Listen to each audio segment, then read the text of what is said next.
Bienvenue sur la chaîne Emissario Unidos da Luz.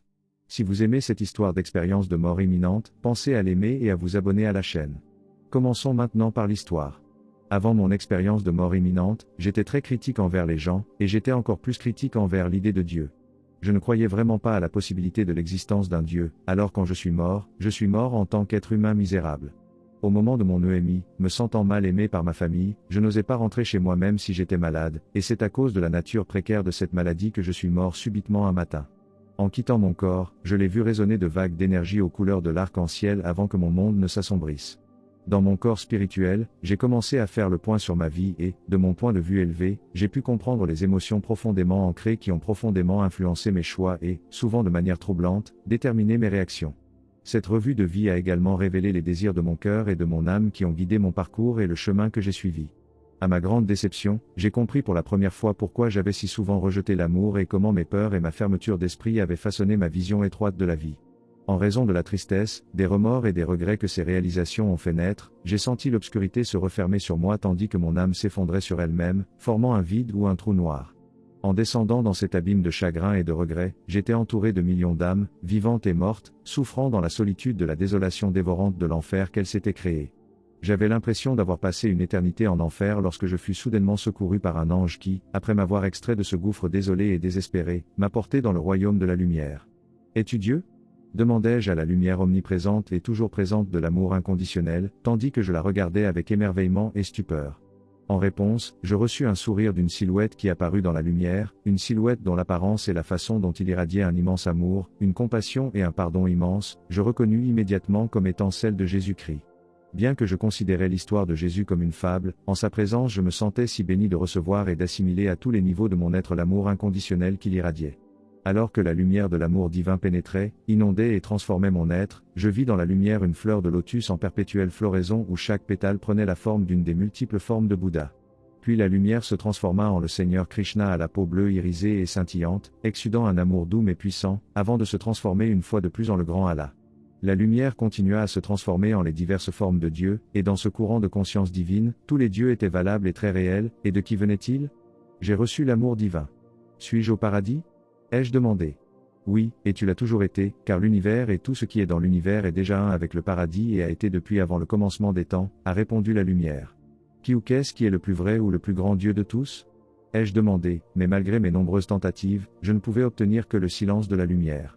Soudain, d'une source au plus profond de mon être, j'ai entendu une multitude de voix angéliques murmurer, « Qui est qu'est-ce qui n'est pas Dieu, car Dieu est l'essence infinie et non manifestée de tout », me rappelant que la clé pour comprendre toute la vie réside dans l'acceptation et la mémorisation de cette vérité fondamentale mais simple. Alors que leur message résonnait dans les profondeurs de mon être, il m'est venu à l'esprit que si tout est Dieu, alors je dois aussi être Dieu. Alors que je contemplais la véracité de mon épiphanie, ma conscience, puisant dans son noyau, est entrée dans un état libéré de l'introspection dans lequel elle a fait l'expérience de l'état je suis. En faisant l'expérience du cœur de l'être, j'ai réalisé que j'interagissais avec une matrice énergétique d'une échelle illimitée dans un royaume connu sous le nom de royaume du supraconscient. Alors que la lumière de l'amour inconditionnel m'envahissait et m'enveloppait, élevant ma conscience à des niveaux toujours plus élevés, j'ai vu que le tunnel de lumière était le même cordon d'argent qui reliait chaque âme à la source de toute vie, ce que nous appelons Dieu. J'ai réalisé que ce que nous vivons dans notre voyage à travers le tunnel est unique à nos croyances sur Dieu et sur la vie.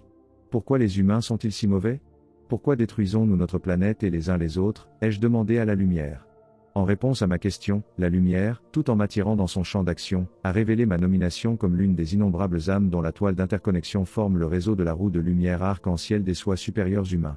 Dans cet état de conscience élevé, alors que je plongeais ma perception profondément dans les âmes de ces éléments élémentaires dans la construction de la toile, je réalisais que chaque âme était une étincelle de divinité, la forme individualisée ou élémentaire de l'essence divine, et, en tant que telle, dépourvue de souillure ou d'obscurité. Je réalisais qu'en attribuant l'obscurité à l'essence d'un être humain, nous nous enfermons simplement dans une illusion qui sert à renforcer l'association par ailleurs lâche qu'un être humain partage avec la coquille ou le vêtement très temporaire qu'est le corps humain, et à émerger de ce lien apparemment sans couture, une hyperconscience du monde physique au point d'exclure le non physique.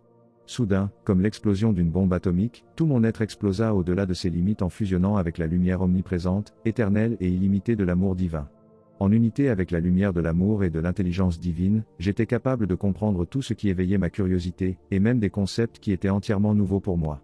C'est dans cet état d'unité avec la lumière de l'amour éternel et divin que j'ai soudain pris conscience d'une seconde lumière, la source infinie et omniprésente d'où toute la création a émergé.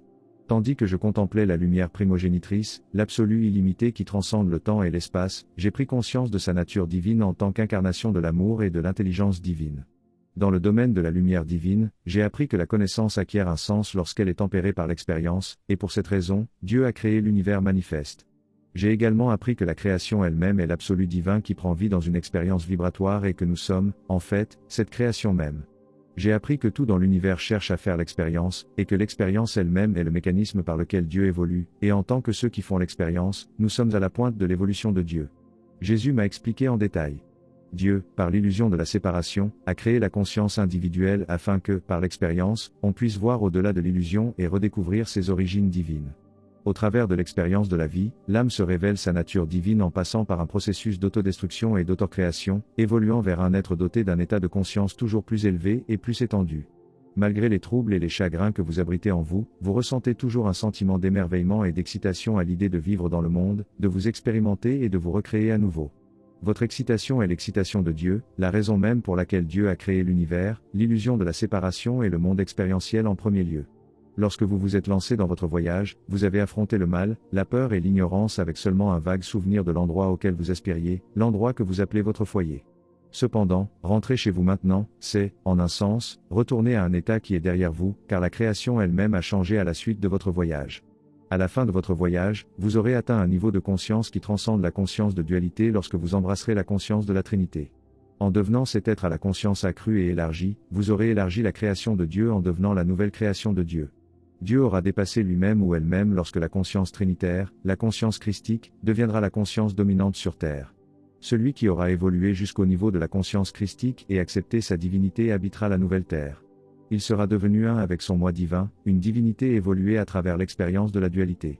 La percée ultime consiste à réaliser que vous êtes vous-même le Dieu que vous avez désiré, celui que vous avez recherché, et que rien en dehors de vous ne peut remplacer le bonheur et la plénitude que vous ressentirez lorsque vous intégrerez ou fusionnerez enfin avec l'être divin en vous.